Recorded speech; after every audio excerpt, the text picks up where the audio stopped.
សួស្តីអ្នកទាំងអស់គ្នាបាទយើងវិលមកជួបគ្នាសារជាថ្មីជាមួយនឹងវីដេអូតម្រូវឆ្នោតយួនបាទសម្រាប់ឆ្នោតយួនចាស់និងយួនថ្មីបាទសម្រាប់លេខតូចថ្ងៃទី16ខែ12ឆ្នាំ2025បាទសម្រាប់ថ្ងៃនេះផងដែរ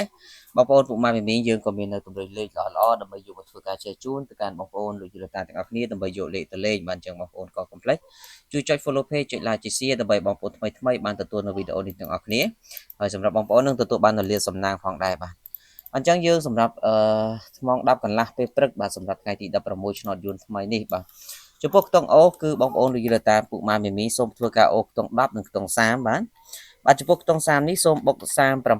38លេខ ABCD ហើយចំណែកខ្ទង់10គឺយើងយក10គាត់និង14បាទហើយចំពោះម៉ោង1កន្លះថ្ងៃនេះក៏យើងនៅតែមានលេខល្អលេខពិសេសដើម្បីចែកជូនទៅកាន់បងប្អូនដែលចង់បានសូមធ្វើការឆាតចូលពេកទាំងអស់គ្នាបាទសូមបញ្ជាក់លេខតូច2គ្រាប់លេខ4ប៉ុស្តិ៍សេវាត្រឹមតែ50000រៀលទេបាទហើយសម្រាប់ម៉ោង4កន្លះក៏ដូចគ្នាគឺយើងមានលេខល្អ2គ្រាប់លេខ4ប៉ុស្តិ៍សេវា50000អញ្ចឹងបងប្អូនអាចធ្វើការឆាតមកសុំបានទាំងអស់គ្នាបាទដោយសេរីបាទហើយសូមបញ្ជាក់ឆ្នោតចិញ្ចឹមទៅយកសេវាសម្រាប់ម៉ោង6វិញបាទលោកបងប្អូនពុកម៉ែមីសូមលេងខ្ទង់7និងខ្ទង់40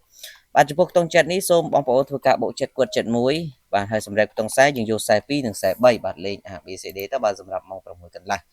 អញ្ចឹងបងប្អូនពុកម៉ែមីមីសម្រាប់អ្នកដែលចង់បានលេខល្អលេខពិសេសកុំភ្លេចធ្វើការឆាតមកសុំទាំងអស់គ្នាជូនពរបងប្អូនពុកម៉ែមីមីត្រូវឆ្នោតនិងសំណាងល្អទាំងអស់គ្នាសូមគោរពលា